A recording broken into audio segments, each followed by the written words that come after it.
जय श्री राम, जय हनुमान संकट मोचन कृपा निधान। आज जो है हम लोग 36 से लेकर के 42 तक को देखेंगे। गीता का दूसरे अध्याय का 36 से 42 तक।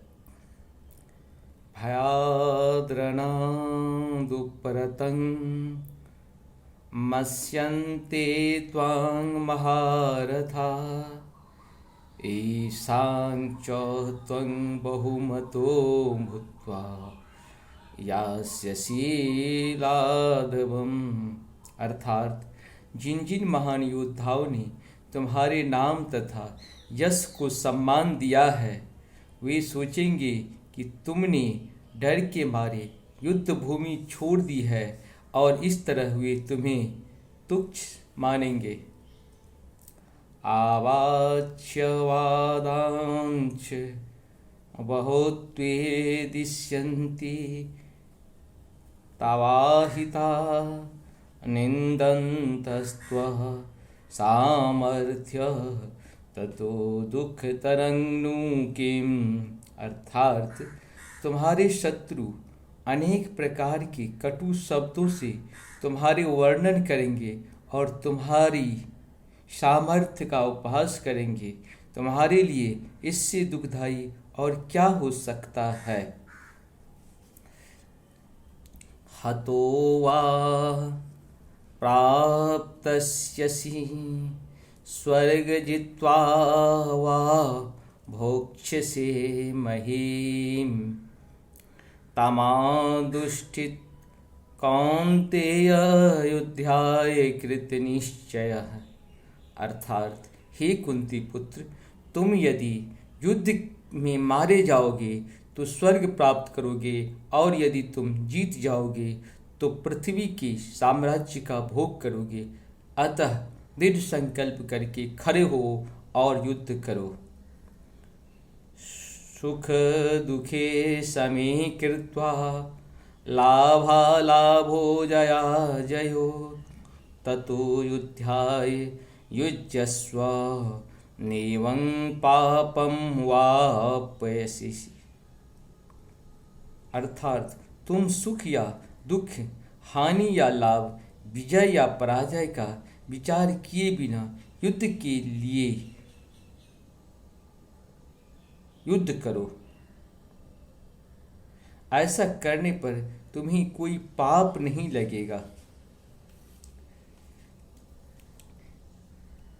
ईसा ते विहितां सांख्ये बुद्धियोगे तु मां शृणु बुद्ध्याय युध्यो यया पार्थ कर्मबंध प्रहास्यासि। अर्थात यहाँ मैंने वैश्य लेशिक अध्ययन सांख्य द्वारा इस ज्ञान का वर्णन किया है। अब निष्काम भाव से कर्म करना बता रहा हूँ, उसे सुनो। हे पृथा पुत्र, तुम यदि ऐसे ज्ञान से कर्म करोगे तो तुम कर्मों के बंधन से अपने को मुक्त कर सकते हो। नेहाभिक्रमानासोऽस्ति प्रत्यवायो न विद्यते स्वल्पमप्यस्य धर्मस्य त्रायते महतो भयात्। अर्थात इस प्रयास में न तो हानि होती है न ही हास्य अपुति। इस पथ पर ही की गई अल्प प्रगति भी महान भय से रक्षा कर सकती है। व्यवसायिकता बुद्धिरेके कुरुनंदन बहुशाखा हनान्तश्च बुद्धियो व्यवसायिना। अर्थात जो इस मार्ग पर चलते हैं वे प्रयोजन से दृढ़ रहते हैं और उनका लक्ष्य भी एक होता है। हे कुरुनंदन, जो दृढ़ प्रतिज्ञ नहीं है उनकी बुद्धि अनेक शाखाओं में विभक्त रहती है।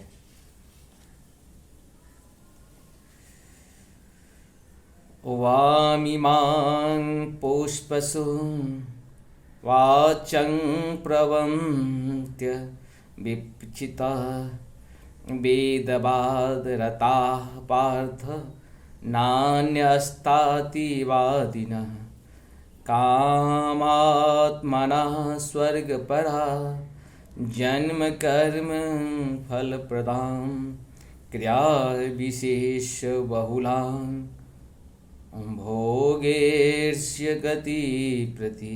अर्थात अल्पज्ञानी मनुष्य वेदों के इन अलंकारियों को शब्दों के प्रति अत्यधिक शासक्त रखते हैं, जो स्वर्ग की प्राप्ति, अच्छे जन्म, शक्ति इत्यादि के लिए विधित सकाम कर्म करने की संस्तुति करते हैं। इंद्रिय तृप्ति तथा ऐश्वर्यमय जीवन की अभिलाषा के कारण वे कहते हैं कि इससे बढ़कर और कुछ नहीं है। यहाँ भगवान श्री कृष्ण ये कहते हैं कि एक अर्जुन, अगर तुम युद्ध नहीं करते हो तो तुम यहाँ से अगर चले जाते हो तो सब तुमको कायर कहेगा। जो तुम्हें सबसे बड़ा धनुर्विद्या में तुमको सबसे महान मानता था, वो तुम्हें बहुत तरह के ग्लानि शब्द कहेंगे, जो कि तुमको बर्दाश्त नहीं होगा। जीते ही तुम अपने आप को मरने के समान समझोगे। और यहाँ पे सकाम कर्म का भगवान ये कह रहे हैं कि तुम्हें कर्म करना चाहिए, क्योंकि कर्म तुम्हारे बस में है, फल तुम्हारे बस में नहीं है। और जब भी तुम कर्म करो, स्वार्थवश नहीं, निस्वार्थवश कर्म करो। इसकी जो है भगवान आज्ञा दे रहे हैं कि आप कर्म करो। कर्म आपके बस में है, फल आपके बस में नहीं है। और काम कभी भी स्वार्थवश नहीं करना चाहिए, निस्वार्थवश कीजिए और अपने लक्ष्य की युद्ध कीजिए। और अगर आप मारे भी जाते हैं युद्ध में, तो पर भी आपको कोई स्वर्ग मिलेगा। अगर आप जीते हैं, अगर युद्ध जीत जाते हैं, तो आपको इस पृथ्वी का राज्य मिलेगा भोगने के लिए। इससे बड़ा सुख और क्या हो सकता है। इसलिए हे अर्जुन, उठो, गांडीव उठाओ और युद्ध करो। ये बात भगवान कृष्ण अर्जुन से कहते हैं।